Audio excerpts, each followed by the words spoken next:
James,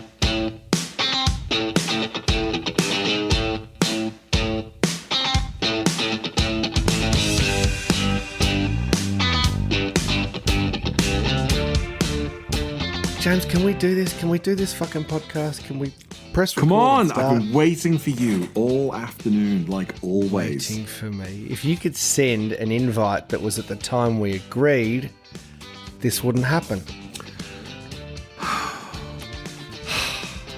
Welcome to Curb and Canyon.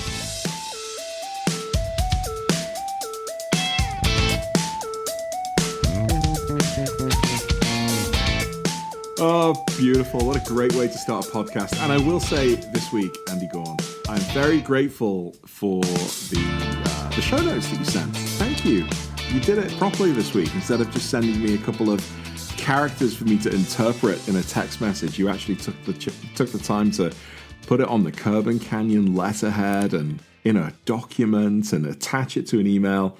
I'm feeling very taken care of. Oh, I'm sorry that when I do all of the prep, sometimes it doesn't meet your standards. Well, just, keep that in mind for the future. Well, I was quite excited about recording this one, and I think you'd sent me a few articles. I knew there was a few things happening that we could talk about, and so while they were top of mind a couple of days ago when we agreed to do the pod, I thought, you know what, I'm going to make the show notes now so I don't forget anything. And what I'm really excited about is I'm certain you will have watched the video of the week. I have no doubt of this. Oh, I have.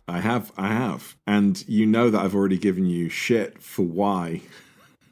Or I've given you shit for picking the video of the week. Because let's just get straight to it. Spoiler alert, Andy's chosen another video with a 964. We've got a beautiful 964. The video comes second, but it's coming up soon. Do you know what? I know, and I'm trying to not post just 964 content. I'm aware of this. I don't want it to seem as though I'm biased, even though I am. But hey, you know what? We don't just have video of the week to talk about today. We've got some updates on our own cars. You've been to a car event. I've been to a car event. We're going to talk about that.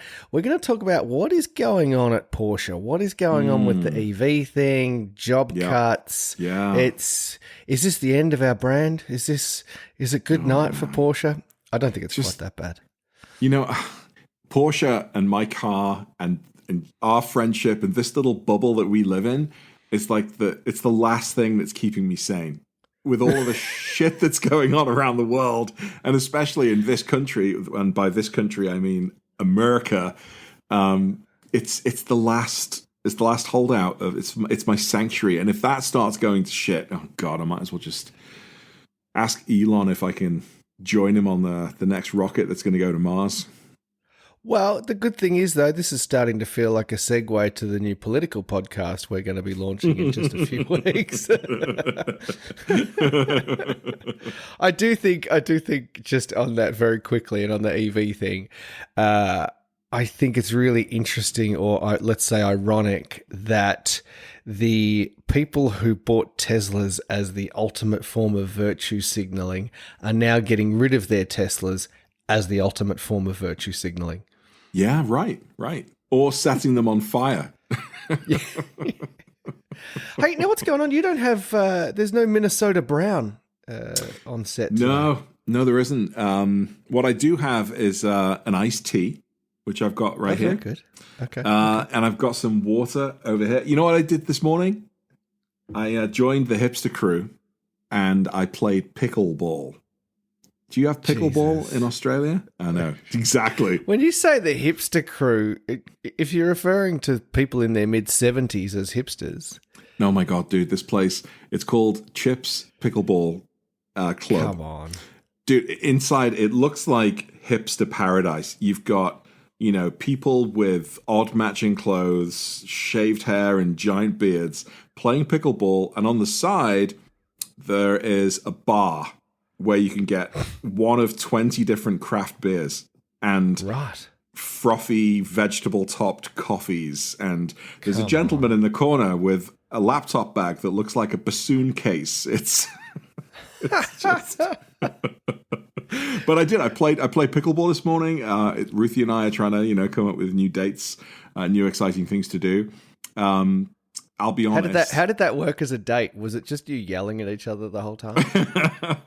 No, it was funny. On the way there, she was like, well, you've had this heart problem and I'm a little bit worried about your health and I don't think you're wearing shoes that are supportive enough and I'm just worried about you and I've been playing pickleball recently, so, we don't have to play the whole hour if you don't want to. Dude, within about 30 seconds, she discovered that I'm awesome. I'm so good at pickleball. Right? It is. I don't want to blow my own trumpet, but I used to play a lot of tennis as a kid growing up, like in the summer. Just play loads of tennis, used to play squash, and you shouldn't get this excited about smashing your wife around, metaphorically, but I did.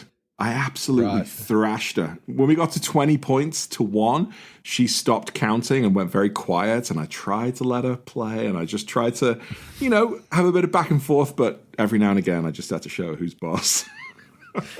Do you know what? As I'm looking at you, I'm seeing a kind of a Boris Becker kind of vibe there. Well, it's the only time I can get to be boss, I guess, to be perfectly honest, so... Felt good. That's amazing. Well, do you know, I'm glad you don't have Minnesota Brown. My good friend Steve, who I would say he appreciates the finer things, has great taste in everything. He has said to me that every time you use the phrase Minnesota Brown, it makes him quite sad. He's like, it just sounds so sad. I'm like, I cannot argue with that. Yeah, it is. It is pretty sad. So, shall we stop talking about pickleball and shit coffee? What is happening in the world of Porsche, particularly what is happening with your car, my friend? Anything? New exhausts? Actually, no, nothing has happened with the 991 in the last month, unfortunately, apart from me driving it back from Amelia, which we'll talk about in a second. But what I can say is that it performed amazingly. It was so good. And I drove back from Florida in one shot. I did about 1,400 miles. Wow. And it took me, maybe 1,300 miles, and it took me 21 hours. And it was just nonstop gas stations, toilet breaks, gas stations, toilet breaks for 21 hours.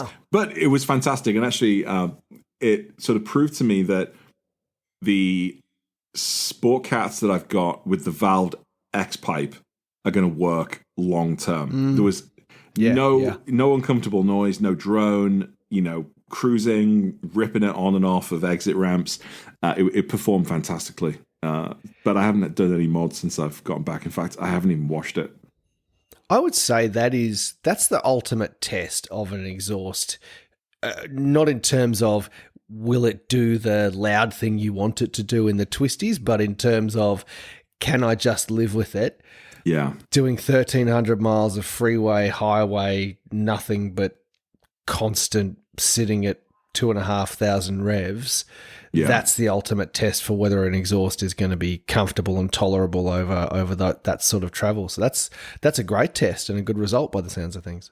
Yeah, phenomenal. And it was after an absolutely cracking weekend in Florida and actually before that in South Carolina. I got to, fill my cup with, you would have been impressed. There were so many beautiful 964s there, like on display. Oh, yeah. Just gorgeous. Every variety you could possibly imagine. Lots of different fantastic colors. I, of course, was more excited by the water-cooled variety, and there were lots of those on display. But I got to meet Magnus Walker. Did you? Randomly bumped into him and almost knocked him over. Had a little bit of a chat what a massive thrill for him. It's absolutely no surprise that he had no idea who I was, nor had heard of my YouTube channel. But I didn't volunteer those things. Yeah. Hold on. So did you say, guy. Do you know who I am? No. Have you not seen my YouTube channel? No. But what was funny was so I clocked Magnus Walker like walking across this part of the golf course where all of the cars are laid out. And I thought, I can't see him properly, but he's a guy in a floppy hat with a beard. It's got to be Magnus Walker. And I'm doing that while this other guy is talking to me because he likes my YouTube channel. He just like wandered up to me and was like, "Hey, it's James. How you doing?" And he was talking to me about my YouTube channel. So as he started to say goodbye to me and had not clocked Magnus Walker, Magnus Walker walked kind of up to me, and I looked up and I was like, "Oh, wow, Magnus Walker." And he said, "Yeah, who are you?" And I said, "Well, I'm James, and I've got like a YouTube channel, and some people, have recognized me." And he was like, "Oh, good for you." But we had a nice little chat. He's a Yorkshireman, I guess. I found out. I was born in Yorkshire. He's from Sheffield, no? Maybe, yeah, Sheffield. Sheffield, yeah. I'm pretty sure.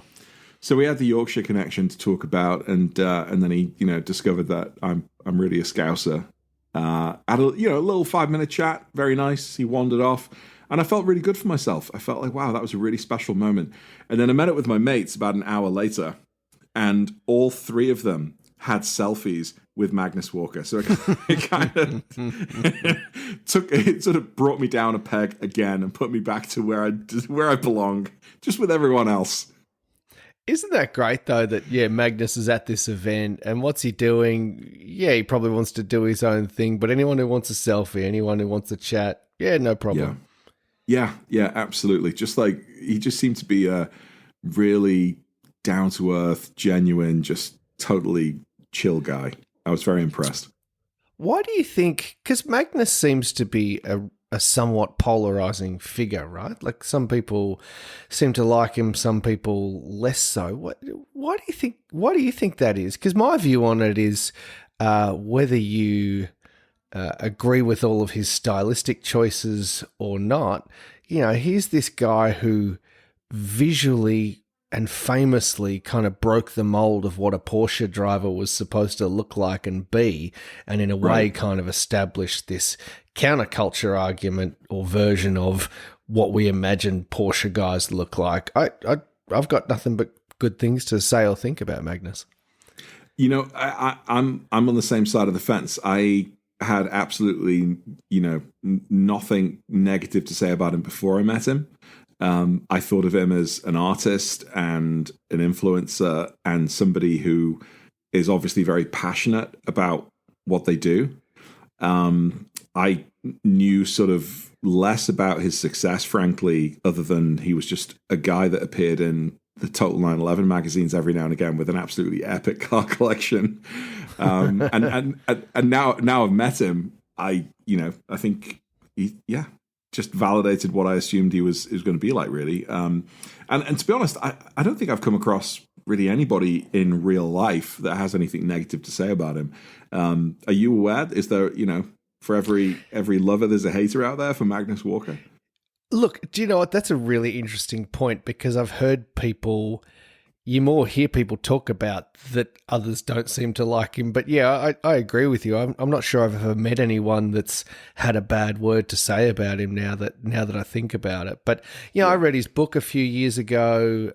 Super interesting story. His whole journey to LA and how he built himself up over there, with his fashion label and all of these things is really pretty cool. I remember hearing about him back before I had sort of gotten back into the Porsche world. A friend of mine bought a 996 and we were going mountain biking together. And in the car on the way home, he was telling me he'd seen Magnus's film, The Urban Outlaw, which was quite a bit of a game changer. And so he's telling me about this guy in LA with dreadlocks and a beard and all this stuff. And I was trying to picture this cat, right? And it wasn't until years later that I started getting bitten by the bug and started hunting for Porsche content on YouTube that I came across that film, and I was like, oh, this is that guy that my mate was telling me about. And I think his story is really interesting. His car collection's rad.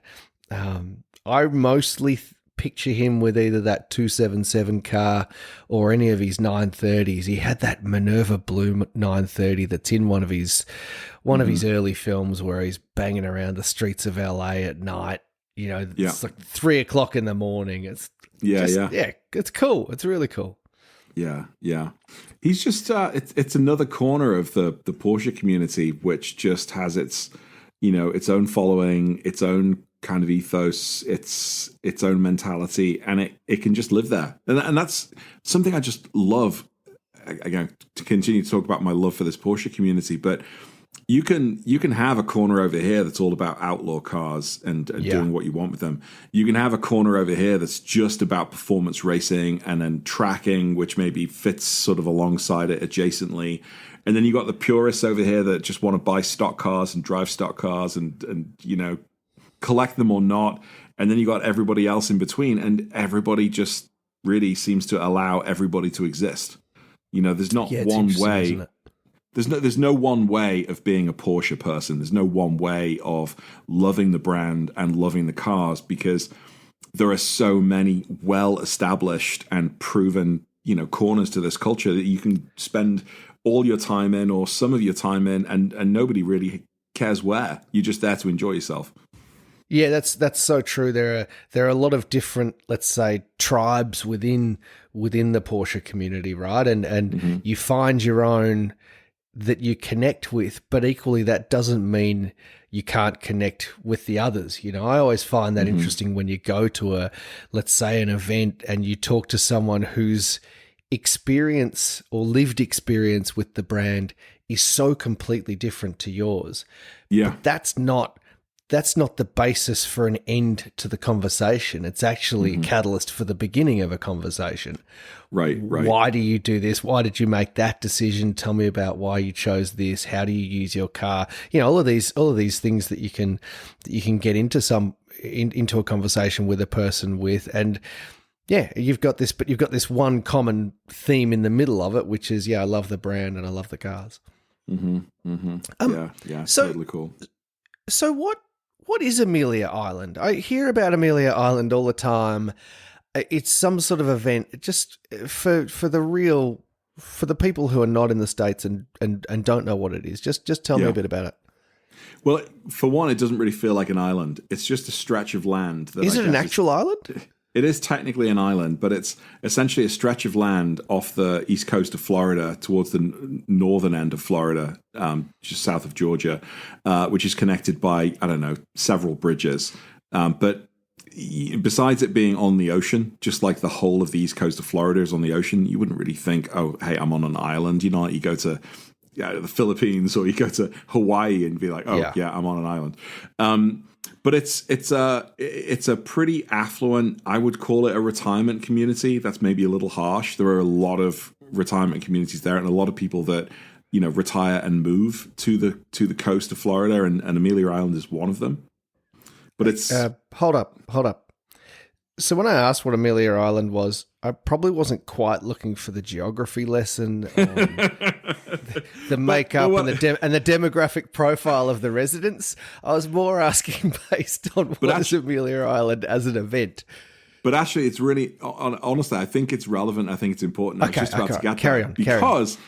Because of the affluent nature of the population, it attracts people that have high-end cars. Right, so I see. It's if you've got a Ferrari or a Porsche or a Lambo, and your hair's going grey, and you fancy a bit of golf, most likely you'll know where Amelia Island is, and Understood. so it attracts the car shows, it attracts major car auctions, and this one particular weekend, Porsche Club of America on the Friday hold a Werks Reunion event, and that's an all-day thing.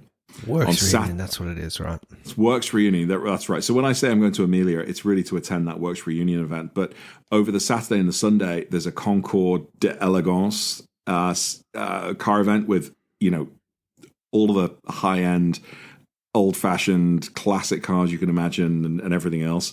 There's a local Cars and Coffee, which is essentially like you're standing in a Porsche and Ferrari dealership. The cars there are phenomenal, and people come from all over and will park up to a couple of miles away on some dirt road to walk to these events because the amount of cars there are so incredible. And then you got the auctions as well. So you go to Cars and Coffee, you go check an auction, you see these $3 million vintage Mercedes or $10 million vintage Ferraris that are about to go on auction. You get to look at them and maybe not touch them. And then you decide to go and sit on the beach for a little bit. And then you go to the next car show and the next car show. And I've been 3 years in a row now, and it's a really great weekend. It's really cool. Whether you're a Porsche fanatic or any other car brand, but primarily Porsches. Amazing. And I assume people sort of congregate there from all over the country, right? Like whether they fly over, drive there as you did. Well, you got people like Magnus Walker flying in from California. I drove in. There were people there that had driven in from Western states, from New York. Like Jay Reed was going to come in from Connecticut. There's a story about that. I'll tell you about in a second. From Maine, Vermont. Like there were even people from Canada there. Can you believe it? The Canadians came to America. We put an extra tariff on their air ticket, but they still paid it nonetheless. So get this. Jay Reed introduced me to this event, and it was his idea originally. Hey, let's go down there. We'll meet up, and we'll do Tail of the Dragon, and then 6 months later we'll do Amelia Island. So Jay and I have been 3 years, and this is now maybe our 4th year. We've had the Airbnb booked for months. We've had this in the calendar for months. I'm getting text messages from Jay pretty early. We're talking like over a week away from the event, saying like, he's getting geared up and he's starting to pack. And well, good for you, Jay. You're a pretty organized guy. Good lad. Get on it. Thursday, the week before, we get a photo of Jay taking a selfie with his son, having just gotten off the car train in Florida, being like, so chaps, are we going to meet up for lunch? Oh my God. We're like, oh, that's really funny, Jay. Yeah. We'll see you next week. And he's like, what do you mean next week? He gone there a week early. He got the date wrong and actually packed up, missed all the social media, missed all the banter, forgot the dates. He arrived in Florida on the car train with his son to no event a week early. And that is amazing.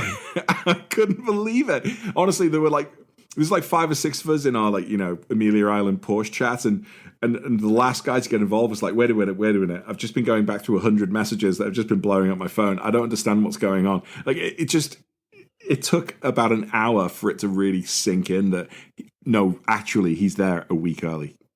Oh my God.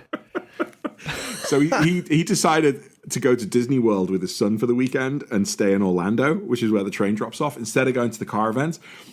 We tried to convince him to stay there for the week and meet up with us later, but alas, no. Couldn't he'd do already it. planned. So we were minus one glass-wearing gingerhead knobhead. There was just one gingerhead knobhead. That is quite hilarious. I mean, I hear Disney World is quite good. Oh, just shoot me. I've got no interest. Disney World, would you give it a go? I did Disneyland in 25 years ago with Kath. It was good. Yeah, I'm not a big theme park guy, if I'm honest. I'm not that interested in rides, so yeah, No, I've got to bite that bullet at some point and take the kids to Disney World. Yeah, you do. Yeah, the kids want to do it, of course. It's a rite of passage. Wow. Anyway, so that was Amelia Island. Sounds good. Did you manage to drive any twisties in either on the way there or back? On the way there for a little bit, I actually had my car shipped to Charleston, South Carolina, to meet up with my friend Christian. I was doing some other stuff in the area, so it was convenient to do that. So from South Carolina down to Florida, and Mark and his son Matthew were there as well. They're 2 guys that go on the Tail of the Dragon with us. They live in North Carolina. For the first half of that trip, we were I wouldn't call them twisties, but they were more interesting country roads. Right. Yep. On the way back, for the first 4 or 5 hours, I was on really pretty cool twisties going through Florida and into Georgia. And then it was boring for like 12 hours. And then the last 4 or 5 hours going through Iowa and whatever it is. What is it? Where's Chicago? Illinois. Mm-hmm. Illinois and Iowa. It gets a bit interesting again. But honestly, nothing really super exciting. And yeah, fair enough. It was a hard 21 hours, really. Yeah. Yeah, that's quite a test of the 911 as a grand tourer. At the end of the day, it's still a sports car. They're amazingly comfortable and they can munch miles well, but it's not a Bentley. Yeah. Didn't see a single cop for 1,000 miles, which is pretty incredible, really, statistically. Wow. I think. Yeah. On highways, off highways, you don't really see a lot of them on the roads, really. Especially driving through the middle of nowhere. Yeah. But that was good. That was pretty good. Yeah, nice. Well, I've been doing some work on Little Green. I have a rally coming up, and we may have spoken on the last pod. I've had this kind of groaning noise coming from somewhere in the steering, and I'm reasonably certain it's nothing to worry about, but equally, I just don't like having noises in the car. B, I'm particularly anti having noises that are somehow associated with the steering. You know, the front end of the car, I don't want to be thinking about that when I'm tipping the car into a tight right-hander at speed with a sheer cliff face facing me if I don't make the turn. I don't want to be thinking about, is there something amiss? The car went to 9 auto. They've looked over it. Nothing wrong. But the other problem was when I took it to them, I think I said last time, I had one of those really annoying experiences where the day I took it to them, it wasn't making the noise. It wasn't. Yeah. So, of course, they couldn't diagnose it, but it's actually been really noisy the last few times I've taken it out. So I'm taking it back next week with a hope that they can at least hear it, in which case there might be a chance of diagnosing it. Having done some research and a bit of a deep dive on Renlist, I'm not convinced that it's not the steering rack. And if it is the steering rack, I'll be really frustrated because I actually replaced that steering rack in 2022. So it certainly shouldn't have failed. But anyway, let's see. And then the other thing is I've had this very specific vibration through the shifter. And when I say very specific, I mean if I'm sitting at, well, let's say 5,000 RPM in third gear while going around a right-hand bend. That's pretty specific. And I'm not kidding. That's the specificity of it. There's this just this kind of rattling vibration through the shifter. So last weekend I thought maybe I'll take a look and see if there's something amiss down there. So pulling off the 964 center console is quite an easy job. It's just a bunch of screws. Anyone who's worked on that 964 center console knows they are very prone to, there's one bracket that always snaps. Mine has snapped many times, and both obviously before I bought it and since I bought it. So there's about 27 different layers of glue where this thing is snapped and it still doesn't hold together. Anyway, so then you take off the leather shift boot, and then beneath that and beneath the center console, there's a rubber shift gaiter or boot or bellows, if you like, that sits over the shifter. And that's actually quite tricky to remove. And then there's actually a second one that sits below that. So 2 rubber gaiters that I think largely exist to prevent, for NVH purposes, right? So the second one, the one that sits underneath the main one, was just torn to shreds. Like just absolute. Oh no! Yeah, it was just absolutely destroyed. And I think what had happened was, because I've got a sleepers short shift kit, and the original this original bellows thing won't fit over that properly. So clearly it's been modified to go over that, but it's been done in such a way that it's just deteriorated over time. Anyway, so I've got all that back together. I'm yet to drive it, so I don't know whether that third gear, 4,500 RPM, right-hand bend vibration has been resolved, but we'll see. But anyway, it goes in Monday, and hopefully we can find out what the hell is wrong with the steering, because I've got a rally coming up in 2 weeks. So I'd really rather not start the rally with that in the back of my head. Is this another Alpine Range Rally, or is this a different rally? It is. Now, Alpine Range Rally 11. This one's come up really quick. The last one was November, and this one's just suddenly here. So really looking forward to that. Typically I throw a lot into the organisation of these things. You know, we do merch. Yeah. Last time I had, everybody got obviously the T-shirts, but then we had like bags for everyone with goodies in them and stickers and decals and all sorts of stuff. That's fancy. And, which is really cool. At this time, I sent a message to the group about a week ago, and I said, hey lads, I've not even done T-shirts. I just haven't had the time, and I'm kind of liking just doing one where we can just sneak out and do the drive, and then the next one I'll do all of the bells and whistles. But I took my car to we had a big. There's kind of this 2-week period in Melbourne where we have a long weekend. I think it's Labor Day. I don't know what the long weekend is for. It always creeps up on me. I'm always like, oh, wow, no one's working next Monday. Cool. And then the weekend following is the Formula One Grand Prix. Those 2 weekends in Melbourne are just like a party. Melbourne just is popping off. And so on the long weekend, there was a Porsche event called, imaginatively, Porsches and Coffee. I think that's what it's called. It's some. I think that's the name. It's the most uninspiring name ever in a world of Luftkult, Art 9, checked out, like all of these cool names. Porsches and Coffees, not the most imaginative name. However, massive credit to the organisers. The way this event works is they block off the main street in South Melbourne, which is just a couple of kilometres south of the CBD, and it's just Porsches on a Sunday morning in this main street. And because it's just all parked on the street, it's an area where there are shops, there are cafes, there's a market nearby, so you have so much foot traffic. And the event it's I think the 3rd year they've run it. And it was so busy, so many people there. And it really struck me as I looked at the cars that were on display, parked. You know, you had everything from old air-cooled cars to, you know, a line of literally three or four current day GT4 RSs and everything in between.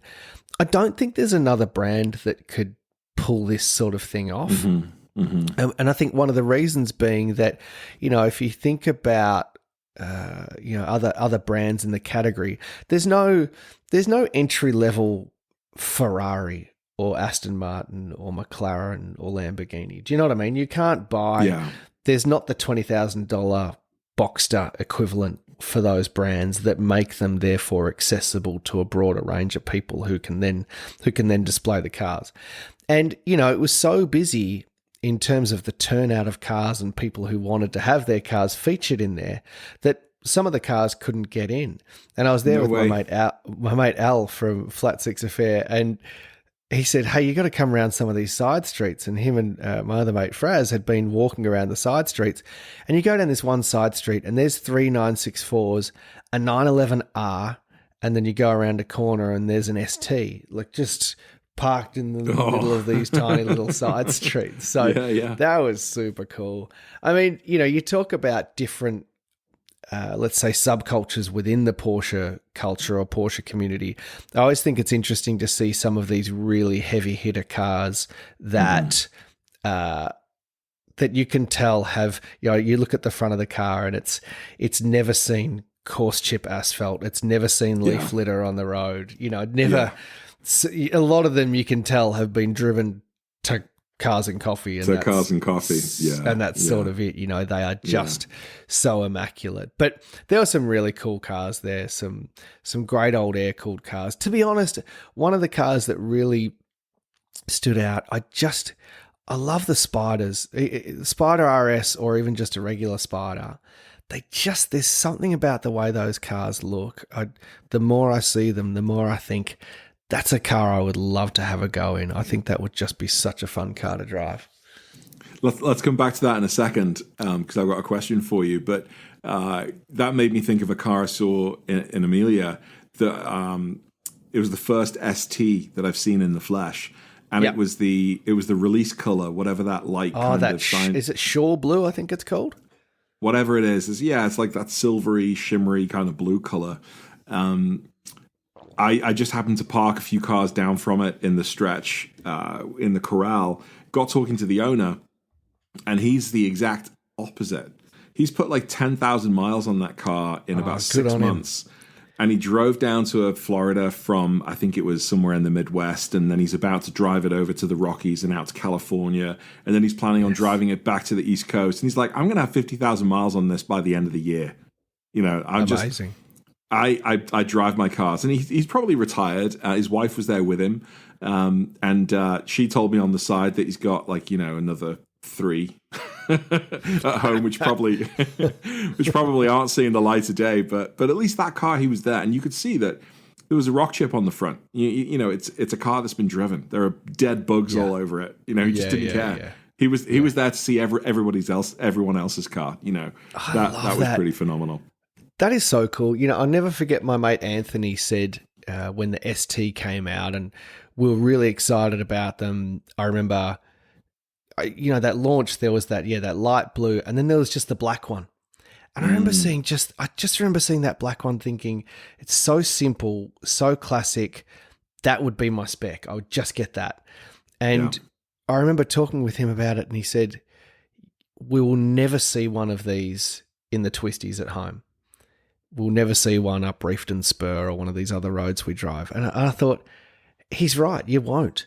And it's such a shame because, you know, I just think, and, you know, hey, to each their own, right? We've all got our own way we experience these cars. But, you know, you think about if you had the opportunity to buy an ST, what would you do with it? You'd be like, all right, I am planning my Tail of the Dragon journey specifically so I can spend 4 days tearing around the twisties in this thing and experiencing it the way it's meant to be experienced. Like I say, it's I'm not saying one way is right or wrong, but one way is right and one way is wrong. Yeah, definitely. But, you know, that's one of the reasons why I've got so much respect for my mate Chris. You know, whether it was his 991.1 Turbo or his GT3 Touring, he takes good care of that, and it's always spotless, and he wants it to stay looking factory fresh. But he's driven it to Tail of the Dragon and back, and he's going to do it again. Yeah. And he's going to do it again and again and again, and he just wants to experience that car on a road the way it's supposed to be driven. Even though he doesn't, you know, he doesn't really want to put too many miles on it, but it's the experience ultimately that. You know, I can so relate to the way Chris goes about it, because one of the things I think there's a narrative that emerges sometimes around people who wash and detail their cars that, oh yeah, you don't actually drive it, you're just detailing it all the time, which is such horse shit. Like I think about, do I wash and detail my car a lot? Yeah, I do. Like, I love doing it. I love the car to look absolutely as spectacular as it's possible for it to look. But at the same time, I don't think I know anyone who's put as many miles on their 964, I mean, at least, or their Porsche in general, at least in my group, as me. I drive the thing all the time. So fuck the haters. If you're washing your car, that's totally okay with me. Yeah. Well, and I am definitely not one that washes my car all of the time, but I do appreciate when it is. I like, you know, everybody knows that I like to tinker with my car and get the exhaust on it and get the exhaust on and off, and that sort of thrill of, this is my car, this is my setup. There are cheaper cars, there are more expensive cars, but this one's mine, and it's going to be driven the way I want it to be driven, and I'm actually just going to get it out and try and get the most out of it as much as I can, whether it's the sound, whether it's the setup, the look, whatever it is. But that's actually a good segue onto our next agenda topic, which is sound. Yeah, okay, so it is a great segue. We've had a lot of hot weather here in Melbourne, and I went out for ice cream with my family. And I was sitting there having ice cream, and this dude pulls up in a new Cayenne GTS. And he runs in, grabs ice cream with his girlfriend, and then they jump back in the car and drive off. You should have heard this thing. It sounded so good, right? And it's a V8. It sounded incredible. And then I saw another Cayenne GTS a few days later, same thing. And it got me thinking, right? Porsche has a luxury SUV in their stable that sounds better than the 911. Now, granted, that car's a V8, right? I get it. A V8's always going to sound terrific. It's why AMG C63s sound so good, because they've got a rumbling V8. But I look at what you've done with your car, the experimentation you've done to find a combination that is usable on a daily driver kind of basis, where it's comfortable and nice to be in, but that is also loud when you want a sports car. And let's be honest, the 911 is a sports car. So I know there are limitations. I understand that, and I know that there's rules and regulations in Europe, the particulate filters, all of these things that make it difficult. But it seems to me that other brands, be it Audi, BMW, Mercedes, all somehow manage to make cars in their range have a sound, whether it's good or bad, but are able to deliver volume in that sound. And Porsche are able to do it with other cars in the range. So surely the flagship 911 as a sports car, if you get the PSC, if you get the Porsche sports exhaust, should be loud enough that it sounds like a sports car.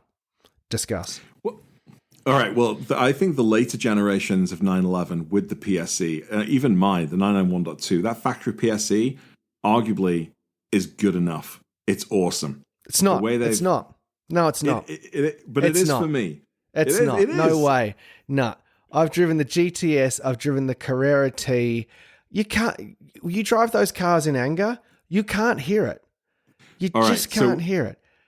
So let me go back to where I was headed, which is, what was the 911 designed for? It's designed for driving. It's designed for performance. Okay. So that talks to the aerodynamics. That talks to the setup. That talks to the power the engine puts out. None of that necessarily translates directly to it's got to be loud.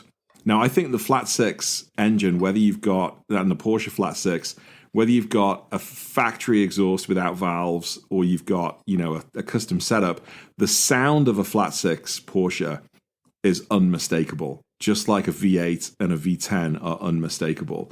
But I guess my question is, when did sound become really important? Because I don't think sound is directly relevant to the first couple of objectives of why the 911 is even here in the first place, which is about driving experience and quality and power and performance. Sound, I don't think, is directly linked to any of those. Sound is something that the fanboys have added on because the F1 cars sound great, or sound has been added on because the Porsche Le Mans car sounds a certain way, and now I've got to have my car sounding like that.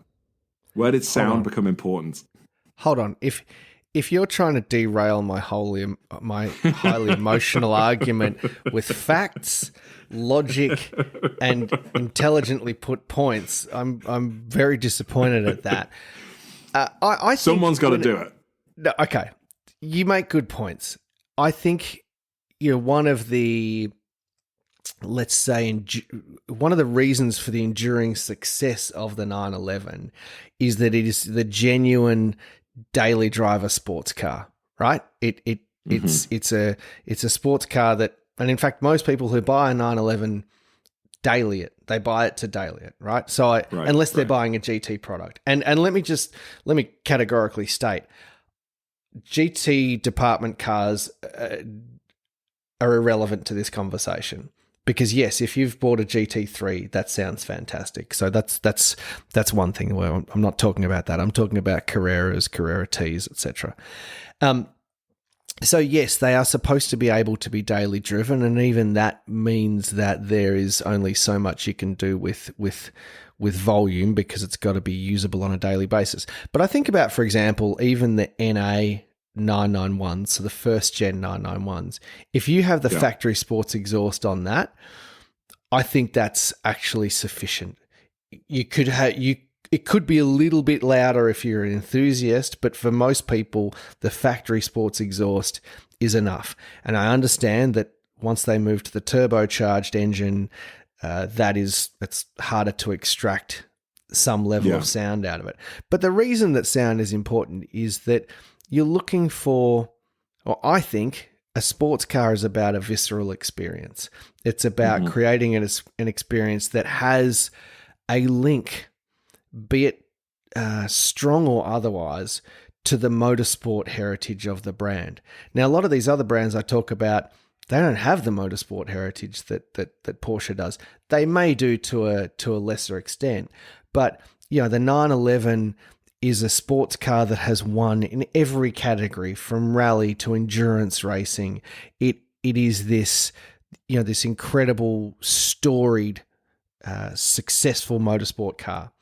I just think surely part of the process of building and designing those cars, he said from the comfort of his study, having never built or designed anything, should include, hey, how do we make the Porsche sports exhaust, the person who ticks that box, who looks for that option, let's give them that option. Let's make it that when you hit the binoculars button, it's a significant difference. And I don't think it's enough. And I think it's interesting that other cars in their range, I think, sound better than the flagship sports car.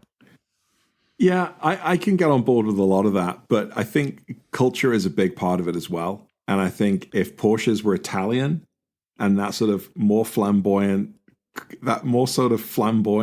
persona. I'm not saying it has to be a Lamborghini. No one wants to turn a regular 911 into Lamborghinis, right? Like Lamborghinis. Some people do.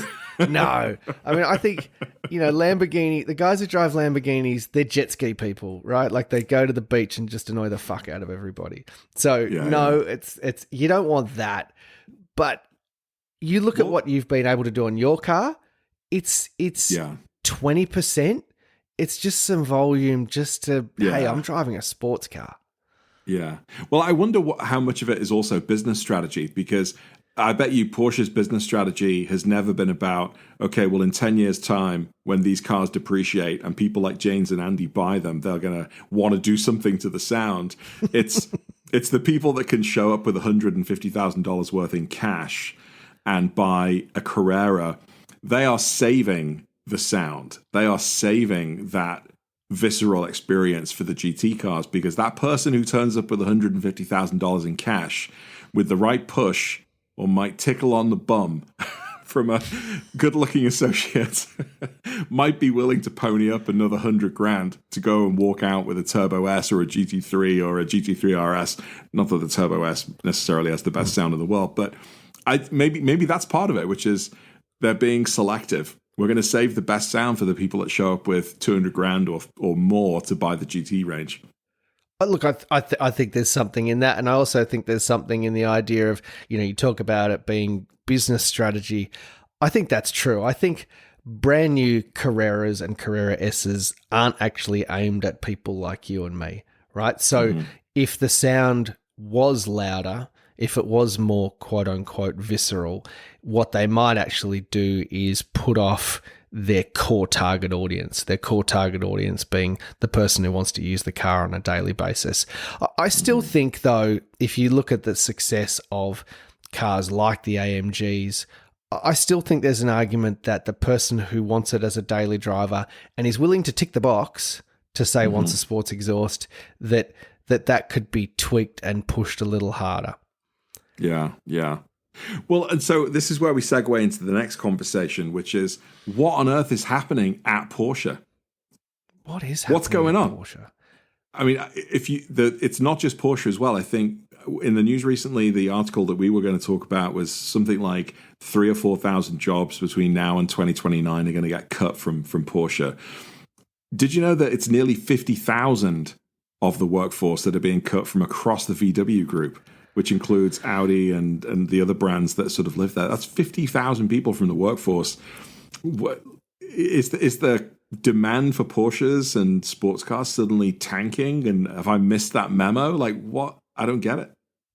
No, I mean, the only theory I can put it down to is there's obviously a proliferation of vehicles out of China in the last 10 years.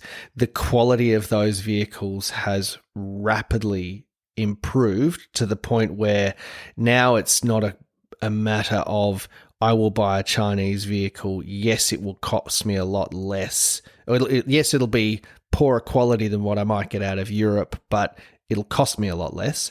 I think that is now changing to the point where the quality has improved in leaps and bounds, and so it's now a genuine competitor. And I think then there's the uptake of electric, particularly for premium brands, just hasn't met the expectations of these brands. And that's, I don't know, to me that's not a big surprise.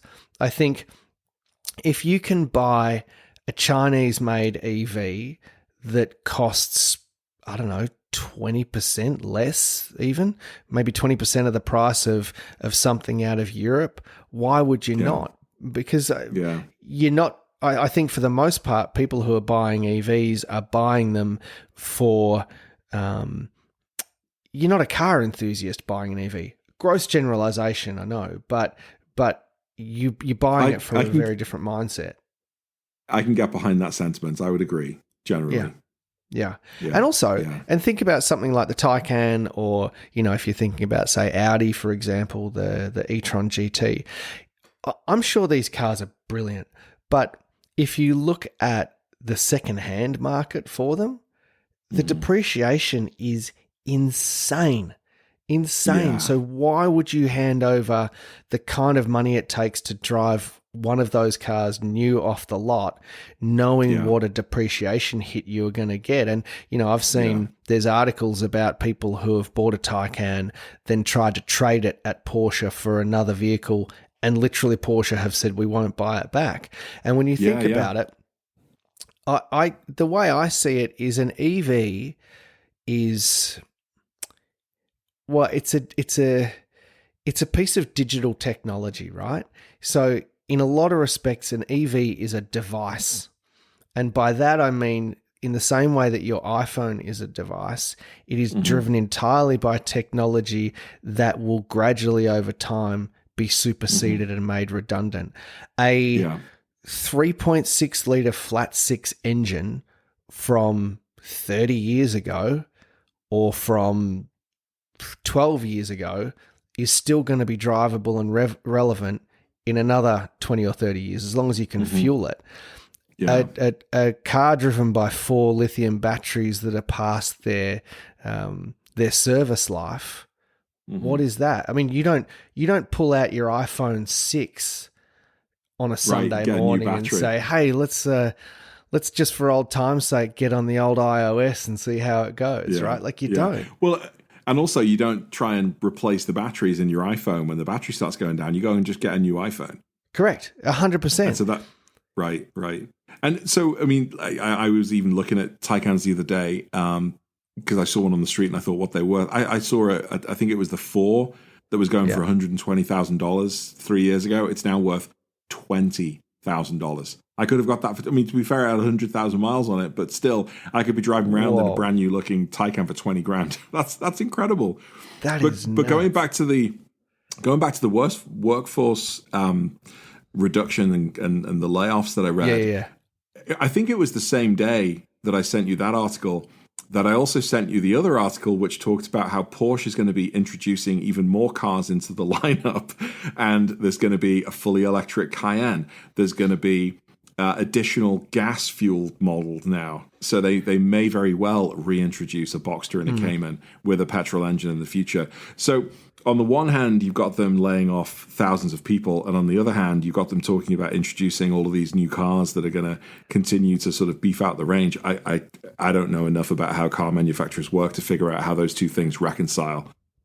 No, I think the fact is that the car industry right now is in a state of tremendous flux. The transition to EV has not happened with either the pace or in the way that manufacturers had expected, partly because of the influx of Chinese manufactured EVs, partly because of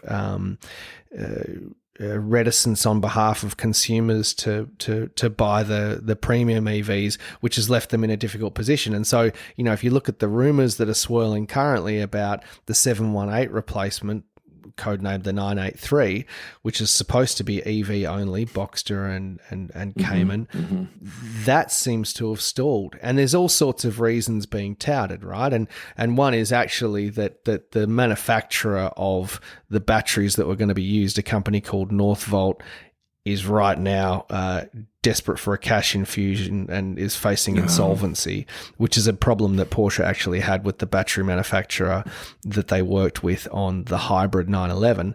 So that certainly pushed things out. But, that just then, I think, fuels rumors around, well, okay, a Porsche reconsidering whether only EV option for Cayman and Boxster is genuinely the way forward, or will that kill, two of the most beloved cars in the Porsche history? Yeah.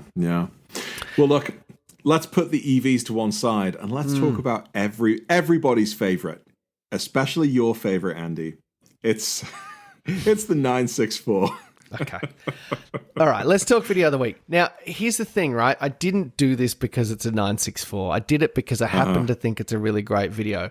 And first out, I actually want to shout out to me and the boy and girl on Instagram who suggested a video to me a couple of days ago from the same content creator who's made this video. This came up for me.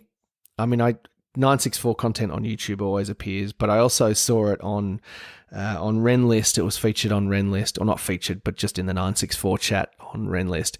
It's called One Car for It All, and it tells the story of an imported 964 C2 coupe.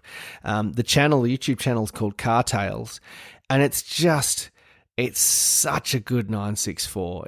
It's beautifully built. It's been made or let's say rebuilt and redone by Joey Seeley at Emotion Engineering. Joey's just one of these guys who, as someone living in Australia, I always think there's certain people who, if I lived in the States or if I was in California in particular, they'd be the people I would send my car to. And Joey's certainly one of those people in the air-cooled world. 3.8 litre, Olin suspension, 993 big red brakes. It's got a carbon fibre deck lid and wing. And if you've ever seen any of the videos about Joey Seeley's car, Project Nasty, he's got this same carbon fibre whale tail, and apparently the mold snapped. So those two cars are the only cars that have these carbon fiber whale tails. It's nicely done. It's a great looking car, shot somewhere in Northern California in some beautiful forests. I don't know. It made me want to get out and drive, and that's what I look for in a video. Well, I can get behind all of that, definitely. And I like a good bit of carbon fiber, but it was just another video that made me feel bad about my life, Andy, because it's set, like you said, on these incredible twisty roads in this beautiful mountain wilderness with the trees and the sound of nature. And I'm sat here in the cornfields of the frickin' Midwest with my straight roads. But no, it was a really, really good video. But this is nothing to do with the video, but the name of the video sort of gave me a bit of a Lord of the Rings vibe. And that immediately sort of just put me off. one car to rule them all. But no, very good video. I agree. I think the name is a little bit. It overstates it. I'm going to be hoping for a water cooled. I'm not even going to say 991.2, but at least a water cooled recommendation for the next one. If I don't beat you to it first, my last one was water cooled. Yeah, to be fair, it was. It was one of the Soul Drives videos. That was water cooled. Yeah. I've actually since subscribed to that channel and have enjoyed a lot of his Soul content. Drives. Yeah, he did. He did a cracking video. I think this week where he's in, because he's got a 991.1 just C4 but manual, and he's chasing a GT4 RS again through the Black Forest in Germany. Yeah. These European videos, the light is so good. The roads are so open. Right? Yeah. Well, look, before we wrap this up, I did halfway through the show said that I had a question for you, and I want to go back to it because you said you really like the look of the Spyders. And in Amelia, going all the way back to the beginning, in Amelia, I saw my fair share of Spyders, but I did see my fair share of GT4s. And actually, there was a GT4 RS there, which looked incredible. So I know you loved your GT4. Let's just put the GT4s off for a second. If someone came up to you and said, Andy, I've got a brand new GT4 RS, and I've also got this brand new Spyder RS. Is there a Spyder RS? There is, yeah. Yeah, there is. Which one would you take? I don't know. Gee whiz. Do you know what? I think I'd take the Spyder RS. Really? I do. Really? I actually do. I think, everything I've read or seen with the GT4 RS, obviously the sound is insane to the level of some people find it just way too much and too loud. Yeah. So I feel like it's a car either way that you wouldn't have long term. So, hey, you know what? Why not deal with that ridiculous roof and just and just go all out and have a Spyder RS? Nice. Yeah, I think that'd be fun. Nice. And you probably need the Spyder because you couldn't fit in the Cayman. I couldn't fit in either of them, so fuck you. You could fit in the Spyder. You'd just be poking your head out the top like the Toys R Us giraffe. Yeah, no, that's true. I think I'd probably want the GT4 RS. That for whatever reason, that just seems to be a really special car, and that's an instance I think where Porsche listened to what the community wanted.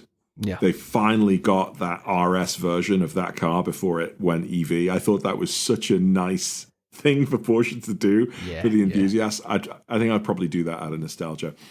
So listeners, I guess just quickly, because going back to the conversation about sound, the GT4 RS and Spyder RS are two really good examples of cars that are not insanely loud for the outside, so they allow Porsche to pass the whatever those sound tests are, which get more and more stringent all the time, right? So I know they're dealing with that. But so they've done it in such a way that from the outside of the car, it's not that loud, but when you are the driver, what you're experiencing in the cabin is pure motorsport. Anyway. Good. Gotcha. Well, thank you for checking in for another episode of Curb and Canyon, you guys. Let us know when we post this up on Instagram or we get it online. What would you choose? Would you choose the GT4 RS or would you choose the Spyder RS? And don't let Andy's meddling and influencer status swing you to the Spyder necessarily. Influencer status? I can't even influence my kids. See you in another video soon, guys. Andy, it's been a pleasure. Andy at Last Rasp. I'm James from Auto Amateur. Catch you soon. Good to chat, team. See ya.